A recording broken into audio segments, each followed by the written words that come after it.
என் பேர் பூலிராஜா, எங்க அப்பா பேர் சொக்கனன். நாங்க வந்து ஆப்பக்குடல் அந்தியூர் ஏரியா. எங்க அப்பாவுக்கு வந்து 6-7 வருஷமா முட்டி பெயின் இருந்துச்சு. இப்போ ரீசெண்டா பார்த்தா அவருனால நடக்கவே முடியல. பாத்ரூம் மட்டும்தான் போயிட்டு இருந்தாரு. அதுக்கே ரொம்ப சிரமப்பட்டாரு. அதுக்கப்புறம் நாமக்கல் எம்எம் ஹாஸ்பிட்டலுக்கு பத்தி கேள்விப்பட்டு நாங்க கூட்டு வந்தேன். டாக்டர் சிவகுமார் சார் தான் பார்த்தாரு. ஸ்கேன் பண்ணி பார்த்துட்டு அப்பாவுக்கு வந்து முட்டி ரொம்பவே தேஞ்சிருச்சு, அதனால சர்ஜரி தான் பண்ணணும்னு சொன்னாரு. அப்புறம் சர்ஜரி பண்றதுக்கு 1 மந்த் ஆயிடுச்சு நாங்க பண்றதுக்கு. சர்ஜரிக்கு ரோபோ அப்படின்னு சொன்னாரு. ரோபோ அப்படின்னாலும் நான் கூட கொஞ்சம் பயந்தேன். ஆனா அவர் கூட்டு போய் எனக்கு ஃபுல்லாவே சர்ஜரி மூலமா எப்படி நடக்கும் அப்படின்னு சொல்லி ஃபுல்லாவே உள்ள எனக்கு காமிச்சாரு. அப்பாவுக்கு 7 மணி நேரம் சர்ஜரி பண்ணாரு சாரே. நல்லா குட் வெல்லா பண்ணி கொடுத்தாரு.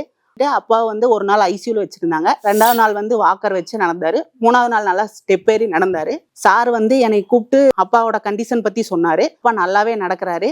அப்புறம் அப்பா வந்து நியூ இயர் அன்னைக்கு அங்க இருந்தனால அப்பா தான் கேக் வெட்டி சார் செலிப்ரேட் பண்ணாரு. சார் வந்து அப்பாவோட மெடிக்கல் கண்டிஷன் பத்தி எல்லாம் என்கிட்ட நல்லாவே சொன்னாரு. இப்ப நல்லாவே நடக்கிறாரு. அவரு வேலையை அவரே செஞ்சுக்கிறாரு. ரொட்டீன் ஒர்க் அவரே பாத்துக்கிறாரு. கேட்டுவெல்லாம் அவரே திருப்பிவாரு. தோட்டத்துக்கு எல்லாம் போய் பாத்துப்பாரு. பருத்தி செடியெல்லாம் இருக்கு, அது அவரே பாத்துப்பாரு. நல்லா இருக்காரு, நல்லா நடக்கிறாரு.